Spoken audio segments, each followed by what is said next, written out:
Yeah.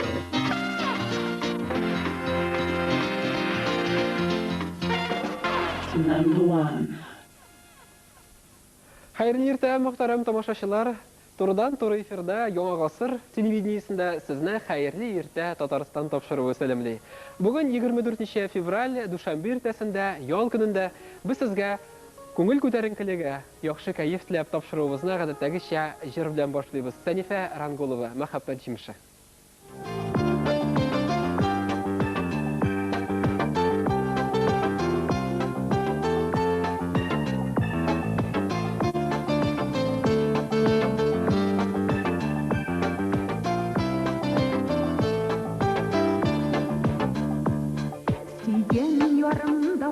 Барымда бар, мин зарланмыйм дисең тормыштан, тик йөрәгем әрнеп тибә дисең, билгесез бер серле сагыштан, тәрәз төпләреңдә гөлләр үсә, шау чәчәктә синең гөлләрең, өйең ямьле дустым сагышлы, ник яман үтә көннәрең.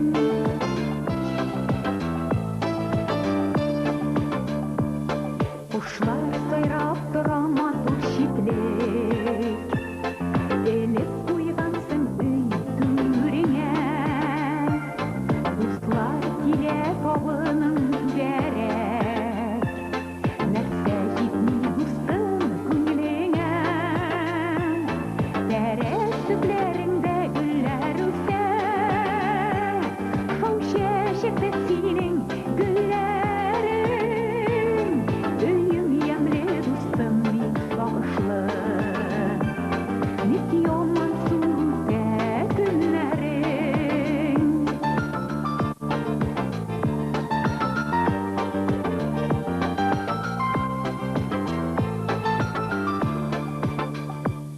Серле сагыш бар шул күзләреңдә, тыныч кына карый алмыймын, бәхеткәем тулы булсын өчен, нәрсә җитмәгәнен аңлыймын, мәхәббәт ул җимеш бирсә генә,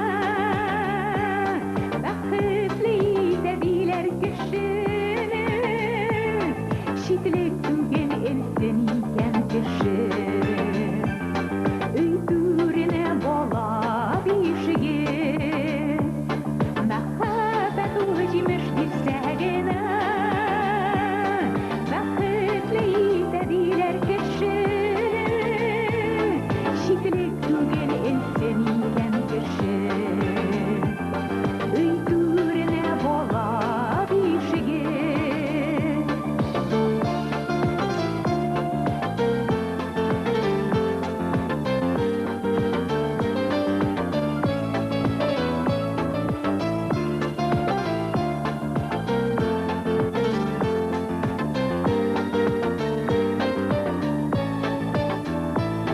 Мәхәббәт ул җимеш бирсә генә, бәхетле итә диләр кешене, читлек түгел элсен икән кеше, өй түренә бала бишеге, мәхәббәт ул җимеш бирсә генә, бәхетле итә диләр кешене, читлек түгел элсен икән кеше, өй түренә бала бишеге, читлек түгел элсен икән кеше, өй түренә бала бишеге, өй түренә бала бишеге.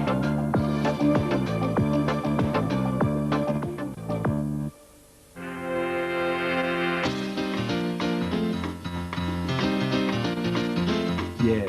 Турдан туры Турдан туры эфирда сезне хәерле иртә Татарстан тапшыру сәлемле.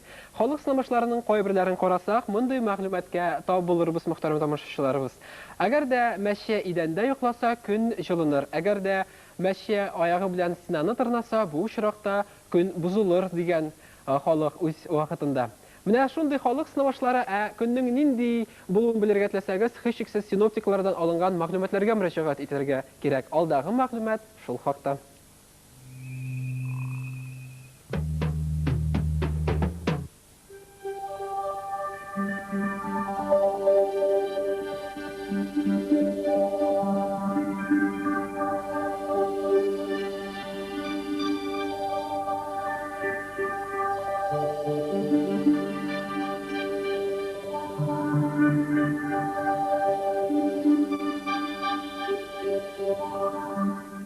Вы хотите вовремя провести посевную и получить рекордный урожай? Тогда мы ждем вас. Продукцию ведущих производителей сельскохозяйственной техники Алтая, Новосибирска, Волгограда, Киева и Чебоксар вы найдете со складов Казани по заводским ценам. Мы умеем быть полезными вам.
Sazali büküyor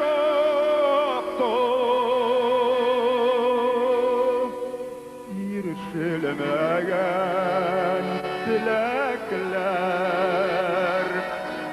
Kanğa sazali büküyor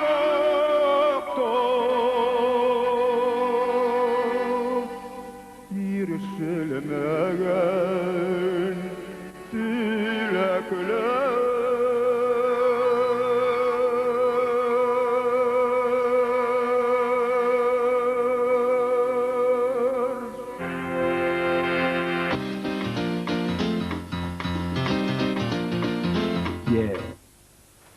Xayri erте Tataristan тапшыруын davam etәбез. Muhtaram тамашачыларыбыз, bir neçə minuttan soң студиябызда кунакта Интертатор электрон газетасының татар редакциясы баш мөхәррире Миңнуллина Әлфия Туфан кызы булачак.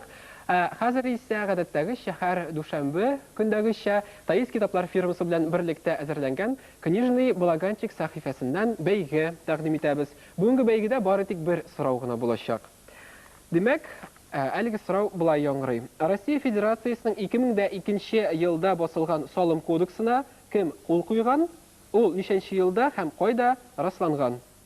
Димәк, сорауны кабатлап узам. Россия Федерациясының 2002 елда басылган Салым кодексына кем кул куйган? Ул ничәнче елда һәм кайда расланган? Әлеге сорауга җавап бирергә теләсәгез, безгә 43-32-02, 43-32-51 телефоннары белән турыдан-туры эфирга шалтырата аласыз. Шулай ук студиябызда пейджер эшли 647-086. Доброе утро абонентына дип хәбәр җибәрергә генә кирәк. Әлеге элемтә өчен без Восход пейджинг компаниясенә үзебезнең рәхмәтләребезне җиткерәбез. Шулай ук әлеге пейджерга сез сәламнарыгызны да юллый аласыз. Программаның икенче өлешендә без әлеге сәламнарны ияләренә җиткерербез. Һәм мөхтәрәм тамашачыларыбыз, бер котлауны ирештерергә уйлыйбыз. Әтнә районы Күшәр авылында яшәүче кадерле Газиз әниебез Сабирова Фәрбизәнең туган көне юбилее, аңа 95 яшь тула. 30 елны әтиебез барый белән бергә тормыш корып җибәргән әниебез бөтен авырлыкларны үз җилкәсендә күтәреп, һәр вакыт җиңүгә ирешеп яшәде дип язалар. Гомер буе үрнәк булган әниебез алдында инде үзебез дә, оныклар үстерүче балалары да чал башыбызны иябез. Бүгенге көндә абыебыз Лерон, туган апабыз Асия тәрбиясендә яшәүче әниебезгә кояш нурларының җылысын, шатлыкның тулысын, сәламәтлекнең ныгын телибез. Иң изге теләкләр белән 5 балаң, 15 оныгың, 24 оныкчыгың исеменнән Казанда яшәүче кызың Сөембикә, киявең Шамил Гарифуллиннар котлыйлар. Әлеге тәбрикләү уңаеннан алда җыр яңгырар. Ә хәзергә йолдызлар фаразы.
Единая пейджинговая 081.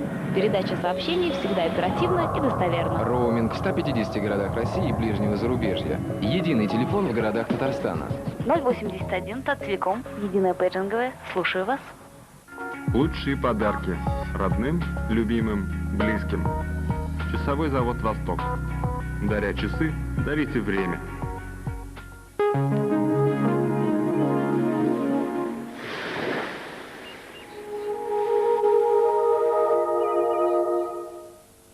Тапшырыбызны дәвам итәбез, мөхтәрәм тамашачыларыбыз. Таис китаплар фирмасы белән берлектә әзерләнгән бәйгенең бүгенге соравын яңадан кабатлап узам. Россия Федерациясының 2002 елда басылган Салым кодексына кем кул куйган, ул ничәнче елда һәм кайда расланган? Әлеге сорауга җавап бирергә теләсәгез, 433202, 433251 телефоннары белән безгә шалтырата аласыз.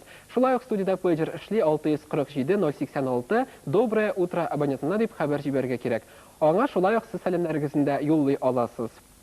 Билгеле булганча, дөньяда 7 могҗиза бар. Аның берсе Родос алыбы. Кызганычка каршы, әлеге һәйкәл бик кыска гомерле була. Ул бары тик 100 ел гына яши ала һәм 220 елда, безнең эрага кадәр әлеге елда ул җир тетрәү нәтиҗәсендә юкка чыгарыла. Мәркәзебез Казан шәһәрендә дә андый һәйкәлләр бихисап. Кызганыч, аларның кайберләре аяныч хәлдә. Шуларның берсе турында алдагы сюжетыбыз.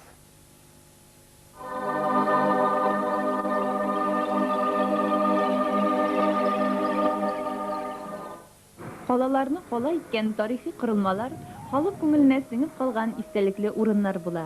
Шәһәребезнең шундый истәлекле урыннарының берсе Иске Татар бистәсе. Шәһри Казан тарихында зур урын тоткан Юнысов, Апанаев, Үтәмешев һәм башка күренекле шәхесләребезнең барысының да төп чыгышы әлеге бистәдән булуы, Каюм Насыри, Шиһабетдин Мәрҗани, Фатих Кәрими кебек язучы галимнәребезнең биредә яшәп иҗат итүе, Иске Татар бистәсенең заманында зур мәдәни-иҗтимагый үзәк булуы турында сөйли. Алар яшәгән йортларның кайберләре әле бүгендә исән. Тик кызганыч, бу кырылмаларның хәле мактанырлык түгел. Каюм Насыри урамындагы тарихи архитектура һәйкәле дип саналган әлеге йортлар елдан-ел азая.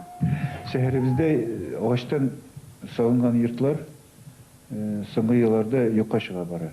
Казанның Шиһабетдин Мәрҗани исеме белән бәйле почмаклары татар мәдәнияте өчен аеруча кыйммәтле. Кызганычка каршы, күптән түгел генә әлеге исем белән бәйле урында иң моторлар йортның берсе янды. Әлеге йорт үзенең архитектура төзелеше ягыннан бик уникаль. Чөнки шәһәребездә борынгы милли бизәкләр белән эшләнгән мондый корылма юк диярлек, ди архитектура фәннәре докторы Нияз Халитов. Янгынга кадәр шактый тизек хәлдә булган бу йортны торгызуда кем җаваплы дигән сорау белән без Иске Татар бистәсе тарихи-мәдәни тыелыгы префектурасына мөрәҗәгать иттек. Бу йорт өчен җаваплы беренче урында, конечно, хөкүмәт тора. Хөкүмәтнең мәдәният министрлыгы, а префектураның эше беренче урында тора. Шушы мәдәният министрлыгыннан бюджет исеменнән шушы йортны күтәрүгә акча табырга, акча урысча әйткәндә выбивать итәргә. Бу урам, Каюм Насыри урамы бик атаклы урам. Күп йортлар монда һәйкәл дип санала. Иң һәйкәлле йорт шушы урамда Шиһабетдин Мәрҗани йорты. Бу йортның киләчәге бик уңайлы. Киләчәктә бюджет исеменнән бу йортта ясалга тиеш Шиһабетдин Мәрҗани музее. Дөрес, әлеге йортларны торгызырга теләүче спонсорлар да юк түгел. Ләкин гел ниндидер каршылыклар аркасында бу эш тукталып тора. Тагын шунысы бар. Алар 1000 еллык шәһәребезнең милли йөзен күрсәтүче чын татар йорты итеп күтәрә алырлармы бу корылмаларны? Әлегә бу мәсьәлә ачык кала. Шулай да үзләрендә күпме тарих хатирәләрен саклаучы мондый истәлекле урыннарыбызны сакларга булганнарын югалтмаска иде.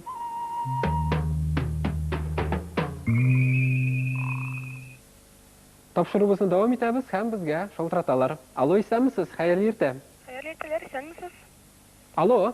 Исәнмесез? Исәнмесез? Кем шалтырата безгә? Сез гүзәл шалтырата. Гүзәл туташ. Бүген ял итәсездер инде, шулай бит? Әйе, әлбәттә, инде сезне кичәге булып узган бәйрәм белән котлыйсым килде, Айдар. Рәхмәт, бик зур. Бик зур рәхмәт. Һәм сорауга җавап бирәсем килә минем. Тыңлыйбыз сезне. Минем уйлавымча, салым кодексын Государственная Дума кабул итә, аны раслый Совет Федерация. Һәм инде әлбәттә аңа кул куя безнең президентыбыз Владимир Путин. Әлбәттә, ничәнче елда? Алкышлар да яңгырады сезне хөрмәткә гүзәл. Беренче өлеше ул 98 елда бугай, а икенче өлеше 2000 елда. Бик дөрес. Гүзәл безгә тапшырдан шалтыратыгыз, ярыймы? Ярый, рәхмәт. Җиңеп чыктыгыз, сезгә без әлеге кодексында бүләк итәрбез. Ул сезгә һичшиксез бик нык ярдәм итәр. Хөрмәтле тамашачыларыбыз, инде тапшыруыбызны Василия Фаттахова башкаруында туган як турында җыр белән дәвам итәбез. Туган як, иң гүзәл газиз якка, туган як, җир җиләкләре пешкән чак, туган як, ашыган кайынлыкка, туган як, талпына күңел, талпына ашына, ярсуына туз генә, кайынлыкта җиләк пешкән, тиз үрелеп үзгәнә. Чәчәкләрнең ниндие юк, туган як, хуш исле валлы гөлле, туган як, бу якларда бер кайда да, туган як, һичнәр булмас төсле, туган як, талпына күңел, талпына ашкына, ярсуына туз генә, кайынлыкта җиләк пешкән, тиз үрелеп үзгәнә. Кайынлыкта сайрыйкчылар, бер туктамый өздереп, узакламам кайтырмын мин, сырып булмас көттереп, талпына күңел, талпына ашкына, ярсуына туз генә, кайынлыкта җиләк пешкән, тиз үрелеп үзгәнә. Кайынлыкта җиләк пешкән, тиз үрелеп үзгәнә. Талпына күңел, талпына ашкына, ярсуына туз генә, кайынлыкта җиләк пешкән, тиз үрелеп үзгәнә.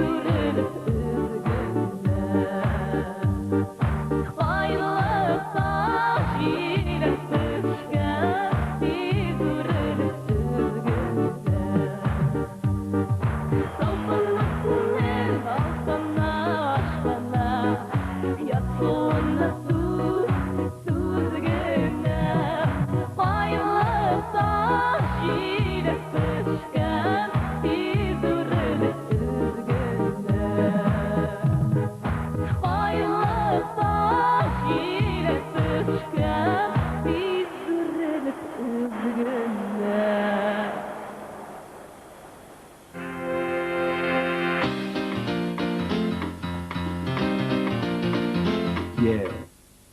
Тапшыруыбызны дәвам итәбез, хөрмәтле тамашачыларыбыз.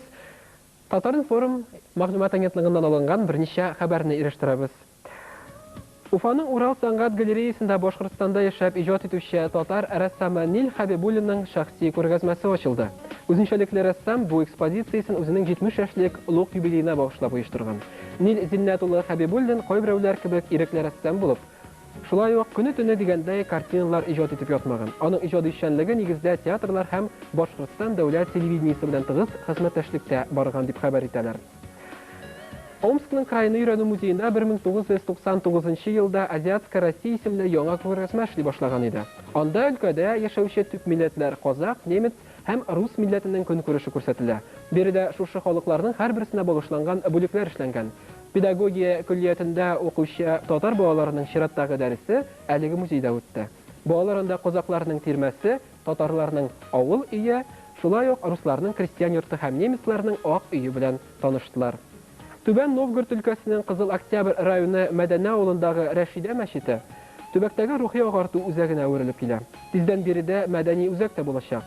Туган авылында әнисе хөрмәтенә оригиналь Рәшидә мәчетен төзүтүче Фаиз Гыйльманов әлеге авыл клубы бинасын үз карамагына алган. Хәзер анда капиталь ремонт үткәрелә. Клубның яңа хуҗасы күзаллавынча, тиздән ул мәдәни үзәккә әйләнәчәк. Интерсат.ру электрон газетасы хәбәр итә. Ульяновск өлкәсе мәдәният хезмәткәрләренең белемен камилләштерү курслары февраль азагында Иске Кулатка районының мәдәният хезмәткәрләре өчен семинар киңәшмә уздырырга җыена. Ә сентябрь аенда Ульяновск өлкәсенең татар авылларында яшәүче барлык мәдәният хезмәткәрләрендә шундый курсларга җыячаклар. Татарстан Республикасы мәдәният министрлыгында да вәкилләр килүе көтелә.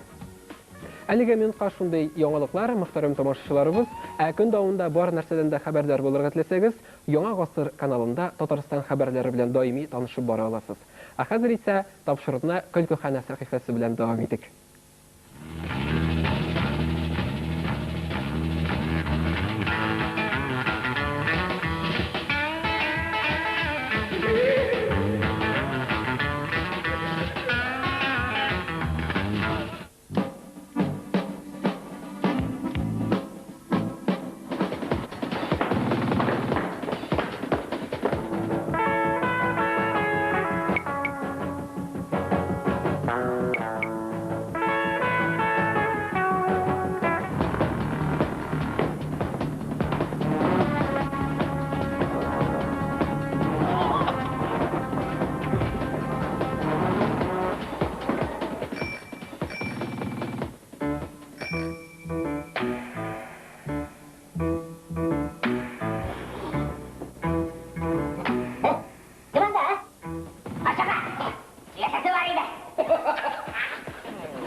Siz koyan kimdiniz? Hangi kimdiniz? Rızaniyim. Balkondan. Balkondan.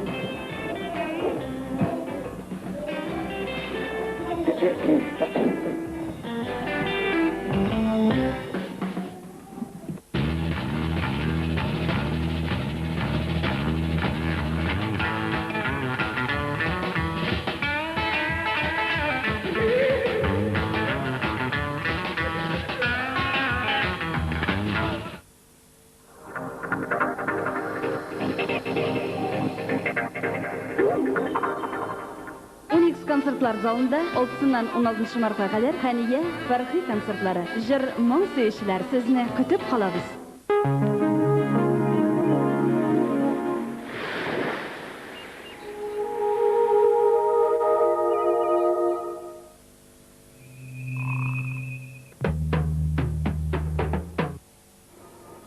Доброе утро. Я снова приглашаю вас в один из магазинов книготорговой сети «Таис», расположившийся по адресу Татарстан, 13. Дом книги, как всегда, станет сценой очередного книжного балаганчика. Приходим ли мы сюда, согнувшись под грузом забот, или наоборот, пытаясь улучшить свой быт, каждый находит здесь что-то для себя. Выбор книг здесь настолько разнообразен, что оторваться от полок практически невозможно. Но среди этого обилия литературы есть произведения, с честью выдержавшие испытание временем. Пройдя этап сиюминутной популярности, они стали классикой. Классические произведения для взрослых были темой нашего последнего путешествия в мир книг. Сегодня мы продолжим разговор, начатый неделю назад, слегка опустив возрастную планку. Признаюсь вам честно, книги, о которых сегодня пойдет речь, в годы моего детства передавались нами во дворе из рук в руки и зачитывались до дыр в прямом смысле этого слова. И как мечтал каждый из нас собрать все это богатство на своей книжной полке, рядом с успевшими надоесть учебниками. Мое первое собрание сочинений, к сожалению, было несколько иным. Сегодня, благодаря издательству «Олма Пресс», я держу в руках эту изумительную серию и по-хорошему завидую тем, кому еще только предстоит познакомиться с «Таинственным всадником без головы» или произведениями Джеймса Феннимора Купера. Взгляните на эти иллюстрации. Вспомните потрепанного, без нескольких листов зверобоя вашей юности и почувствуйте разницу. Или граф Монте-Кристо. Лично для меня имя Дантес долгое время ассоциировалось только со злым гением русской литературы. О существовании узника замка Ив я узнал намного позже, чем мне бы того хотелось. А с этой книгой связана одна из самых крупных мистификаций 20 века. 30 октября 1938 года другой Уэллс, Орсон, впоследствии один из величайших кинорежиссеров, подойдя к радиомикрофону, вещающему на Соединенные Штаты Америки, начал очередную программу. Columbia Broadcasting System и связанные с ней станции предлагают вашему вниманию... Далее шла радиопостановка «Войны миров», по окончании которой Соединенные Штаты были в шоке. Нас атакуют с Марса. Так Америка познакомилась с шокирующим будущим. А если вашему ребенку больше по душе прошлое, его ждут приключения при дворе короля Артура. О хоббитах можно рассказывать долго, но лучше все это прочитать самостоятельно. Впрочем, и история о взаимоотношениях человеческого детеныша с медведем Балу, пантерой Багирой, коварным Шерханом и другими обитателями джунглей со страниц книги предстанет более полно, чем в известном мультфильме. Закон джунглей гласит... Каждый сам за себя! Вот закон джунглей! Каждый сам за себя! Правильно! Верно! Тише! Вы что, людоеды? Только Шерхан да его прихвостень шакал способны на это. Правильно! Верно! Правильно! Верна ли на самом деле фраза «каждый сам за себя», можно узнать из потрясающего тома с завораживающим названием «Весь нос». Не знаю, на самом ли деле сюда уместились все произведения известного детского писателя, но трилогия о Незнайке представлена здесь целиком. Уникальность этих сказок заключается в том, что читать их следует постепенно взрослее. Если похождение коротышек из цветочного города можно читать вслух детям, еще не познавшим прелести русской азбуки, то «Незнайка в солнечном городе» — это уже произведение для 10-12-летних. А вот блестящую пародию на капиталистическое общество под названием «Незнайка на Луне» с азами рыночной экономики с удовольствием прочтут даже старшеклассники. Поверьте, выбор здесь огромен. Зайдите в Дом книги вместе с вашим ребенком любого возраста, и я вам обещаю, без покупки вы не уйдете. А значит, доброе и вечное на несколько вечеров оторвет его от экрана с безумными покемонами.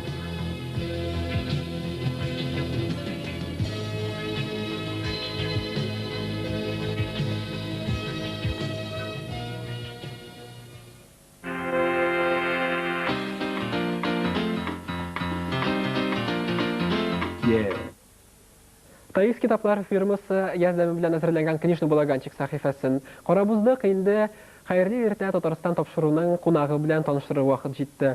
Бүген ул интернетта татар мәгълүматларының ничек табып булуына һәм татар сайтларының ни хәлдә икән сорауга җавап бирергә ярдәм итүче Интернет.ру электрон газетасының татар редакциясе баш мөхәррире Миңнуллина Альфия Туфан кызы. Хәерле иртә, Альфия ханым. Хәерле иртә. Сез сагына студиягә килеп җиттегез дип уйлыйм. Алай-болай ял көнендә юлда очраклыклар булмагандыр дип уйлыйм инде. Менә шунысы шаккаткыч булды. Иртән маршруткалар йөрми икән дигән нәтиҗәгә килдем. Чөнки болай иртә килгән юк иде әле, җөргән юк иде Казанда уйлап. Шулай, менә журналист иртәне ничегрәк башлап җибәрә икән. Бәлки нинди булса үзенчәлекләр бардыр. Иртәне башлауда үзенчәлекләр. Һәрбер редакциясенең үзенең үзенчәлекләре бардыр, интернет редакциясенең үзенеке бар. Гадәттә безнең иртә электрон почтаны тикшерүдән башлана. Хәбәрләр килгән. Электрон почта белән эшләгән кеше белә инде. Ачып карыйсың, хатлар килә, хатларын тикшерәсең, укыйсың. Электрон почтада бит вируслы хатлар да булырга мөмкин дип әйтик. Аның өчен махсус программалар бар, антивируслар. Алар безнең компьютерда куелган. Шуңа күрә безгә вируслы хатлар килеп ирешми. Алар шулай ук юкка юк ителә инде. Килеп ирешә. Алар ачылмый. Шундук юк ителә. Һәрбер газетаның эш тәртибе бар бит, схемасы бар. Интернет.ру электрон газетасының эш тәртибе ничегрәк? Ничегрәк башкарыла, мәгълүматлар җыела, мәкаләләр языла һәм урнаштырыла?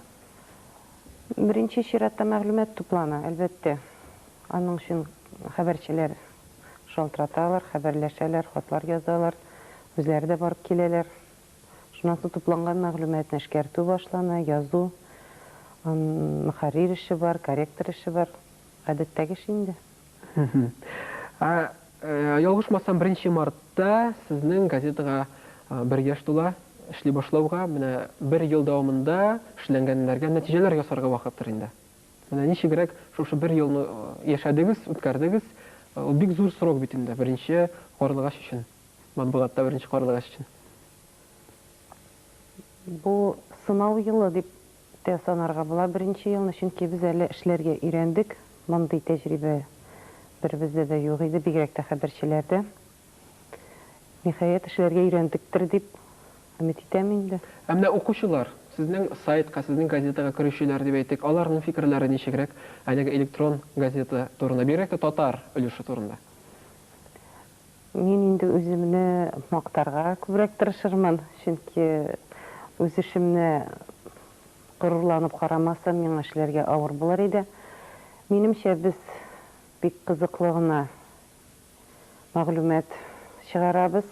Миңа калса, безнең укучыбызга кызыклы, чөнки бу турда безгә килүче хатлар да сөйли. Аннан соң безнең газетада форум дигән өлеше бар. Анда безнең укучыларыбыз бер язмабызны да диярлек игътибарсыз калдырмыйлар, үзләренең фикерләрен язып калдыралар. Безнең коллегалар белән дә аралашабыз. Радио, телевидениедан да ишеткәлибез үзебезнең хәбәрләрне, димәк, бушка эшләмибез. Аңлашылды һәм Әлфия ханым, сезнең эшегез белән, бигрәк тә редакциядә корреспондентларның эше белән тулырак танышу өчен без сезгә кунакка барып кайттык һәм шул хакта әйдәгез хәзер бергәләп сюжетны карабыз. Соңгы вакытта интернетта татар телендә эшләүче сайтлар күбәйде. Аларның кайберләре танышуларга, күңел ачуга юнәлтелгән булса, икенчеләре исә мәгълүмат туплау, татар хәбәрләрен чит өлкәләргә җибәрү өстендә эш алып бара. Бүгенге көндә республиканың тормышы, Идел буе төбәгенең кайнар яңалыклары, чит илдә яшәүче милләттәшләребездән алынган хәбәрләр белән Интернет.ру электрон газета битләрендә танышып була. Газета мәгариф, чит төбәкләр һәм дәүләт советы белән рәсми рәвештә хезмәттәшлек итә. Шулай ук Анда милли гореф-гадәтләр, дин турында мәгълүматлар табып була. RAN деген система бар, компьютер система. Шул RAN деген системада инде өзебез шул мәгълүматны җыябыз. Күбрәк миңа мәгълүматлар русча килә. Аны мин башта тәрҗемә итәм. Аннан соң шул үзләренең фамилиялары белән инде шул материалларны җибәрәбез. Шуны да әйтик. Көн сайын Интертат.ру адресына 400-дән артык кеше мөрәҗәгать итә. Интертат.ру газетасын дөньяның 45 илендә укыйлар. Алар арасында Америка Кушма Штатлары, Финляндия, Турция, Швеция, Австралия һәм башкалар. Гади кеше интернетны ача, hw.intertat.ru дигән битне ача. Анда безнең русча һәм татарча чыга материаллар. Ачасыз, менә анда бар инде безнең төп яңалыклар, ансы күбрәк республикада булган бүгенге иң мөһим вакыйгалар, мәкаләләр бар. Аннан соң аста менә как раз төбәкләрдән яңалыклар. Шул төбәкләрдән яңалыклар инде без менә Ләйсән Асадуллин дигән кыз белән ул төбәкләрдәге яңалыклар рубрикасын без тутырабыз. Интертат.ру хәбәрләр, мәгълүматлар җыю белән генә шикләнми. Үзенең битләрендә күренекле шәхесләр, язучылар белән онлайн режимында укучылар өчен очрашулар да үткәрә. 1 еллык тарихы булган электрон газета битләрендә Дәүләт Советы рәисе Фәрит Мөхәммәтшин белән очрашу турыдан-туры трансляцияләнгән. 26 сентябрьдә исә Яңа гасыр радиосы Интертат.ру сайтында үзенең тапшыруларын бирә башлый. Монда инде күрсәтелә кем киләчәк безгә. Мәсәлән, 20 февраль татар теле белгече Рәхимә Хисамова. Мәсәлән, басабыз да ул ачыла хәзер.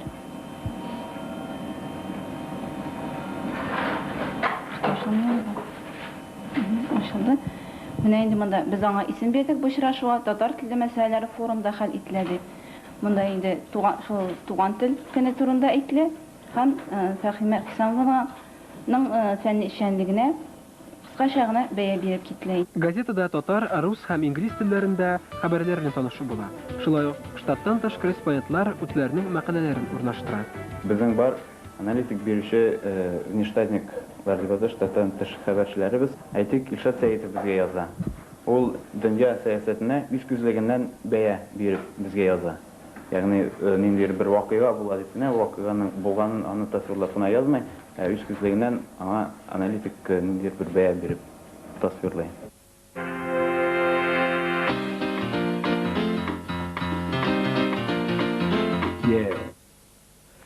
Мөхтәрәм тамашачыларыбыз, турыдан-туры эфирда хәерле иртә Татарстан тапшыруы дәвам итә. Бүген бездә кунакта Интертат.ру электрон газетасының татар редакциясе баш мөхәррире Миңнуллина Әлфия Туфан кызы. Сез әңгәмәдә катнаша аласыз. Студиябызга шалтыратып сорауларыгызны интернет белән кызыксынучылар аеруча әңгәмәдә катнашырга тиеш дип уйлыйбыз. Сорауларыгызны бирә аласыз. 43-32-02, 43-32-51. Шулай ук студиядә пейджер эшли 647-086. Доброе утро абонентна дип хәбәрләрегезне, сорауларыгызны юлларга мөмкин. Менә Әлфия ханым карабыздык сюжетны, чыннан да форум дигән өлеше бар икән әлеге газетаның һәм онлайн режимында, ягъни турыдан-туры эфир булып исәпләнелә инде ул очрашырга мөмкин. Һәм нинди очрашулар, тагын нинди очрашулар оештырган идегез шу форум өлешендә? Форум өлешендә безнең берничә очрашу үтте. Кайсыларын атап китим. Мәсәлән, иң кызыклы, иң популяр дип әйтегез, зур популяр булган. Иң беренче очрашу безнең Татар федераль милли мәдәни автономиясенең рәисе Римзил Вәлиев белән үтте. Татарстан Дәүләт Советының фән, мәгариф, мәдәният һәм телләр буенча комиссияның рәисе Рәзил Вәлиев белән, артист Равил Шәрәфиев белән үтте. Менә ул онлайн очрашулар гомумән бик кызыклы, безнең өчен дә файдалы һәм укучыларга да бик кызыклы, чөнки көтелмәгән сораулар бирелә. Редакциягә килгән кунаклар кайсы вакыт без андый сорау көтмәгән идек, шундый кызыклы булды дип, һәм интернет белән танышу да үзе дә кызыклы. Мәсәлән, менә күптән түгел бездә кунакта шагыйрь Ринат Харис булды.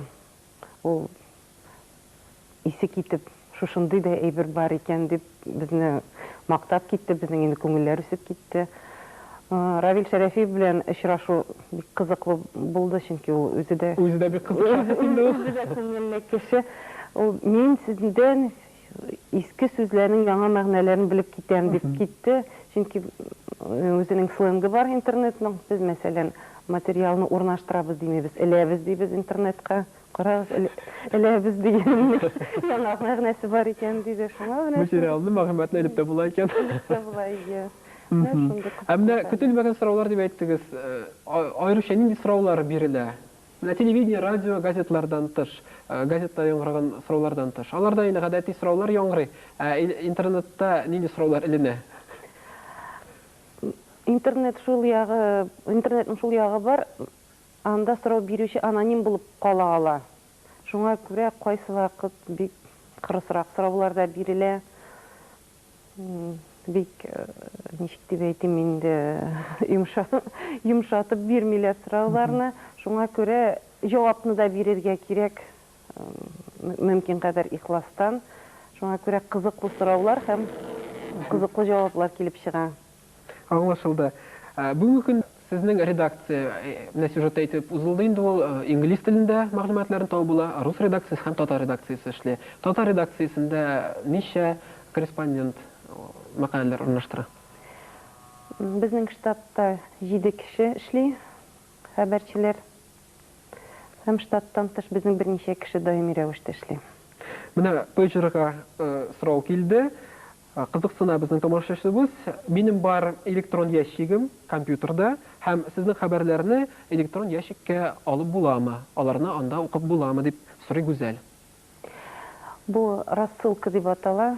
Ләкин без андай белән шөгыльләнмибез, безнең андай мөмкинчелегебез юк. Сайтка кирип карарга була, интернетка кушылган икән компьютер. www.intertat.ru адресы белән интернеттан кирип карарга була безнең хәбәрләрне. Аңлашылды.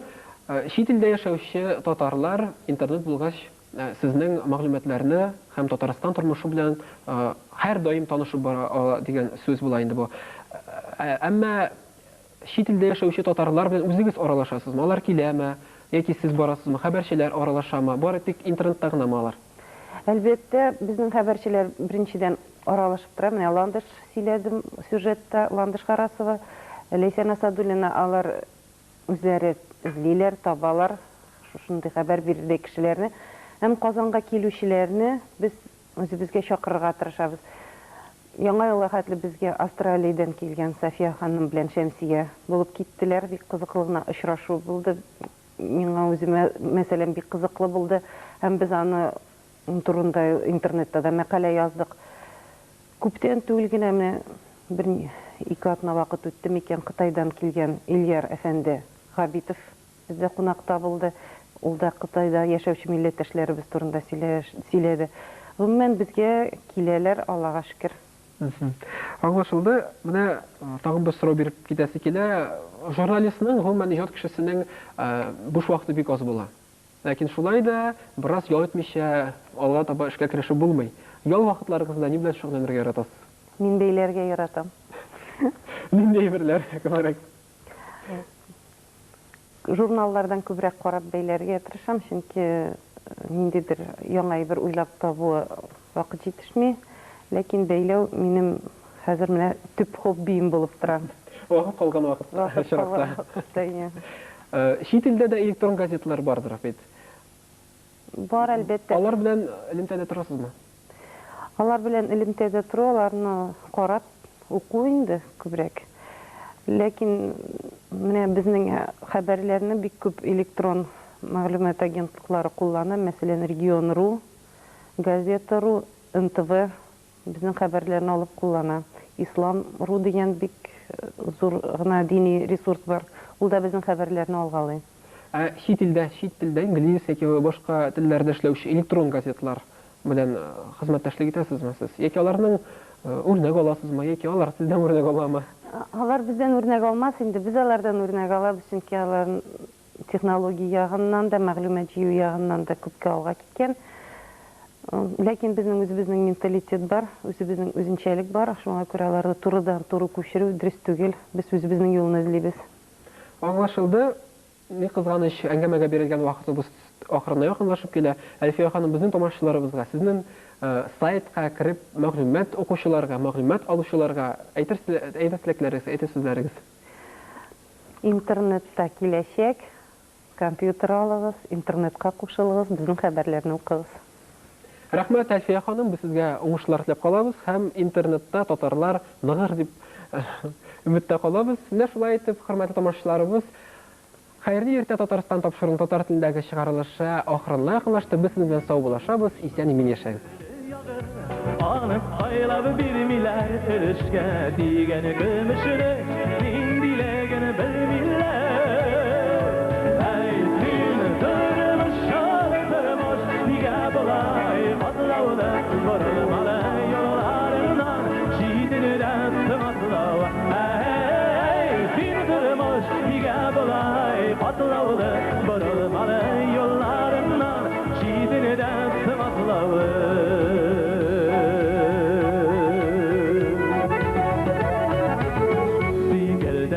Durmuş yılan, üpüleri bir bağır yumuşak şeyip bastığa da küpler oturup kalır. Eysin durmuş, durmuş, niga bulay, patlavlı, vurulmalı yollarından, şiidiniden sımaklav. Eysin durmuş, niga bulay, patlavlı, vurulmalı yollarından, şiidiniden sımaklav.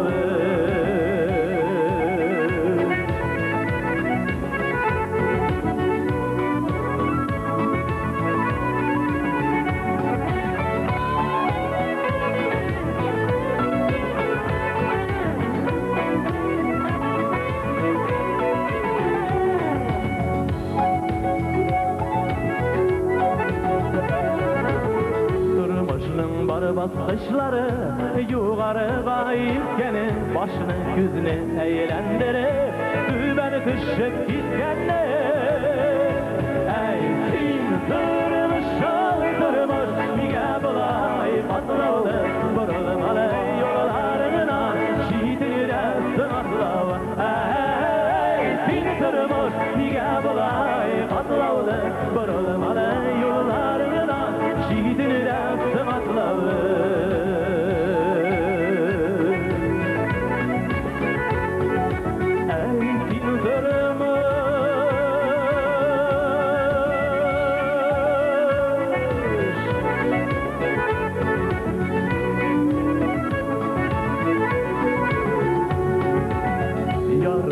Min bu turmuşna, mindi ağır bulsa da meşakkatler alım sayır, vardı bızıdan kulsa da.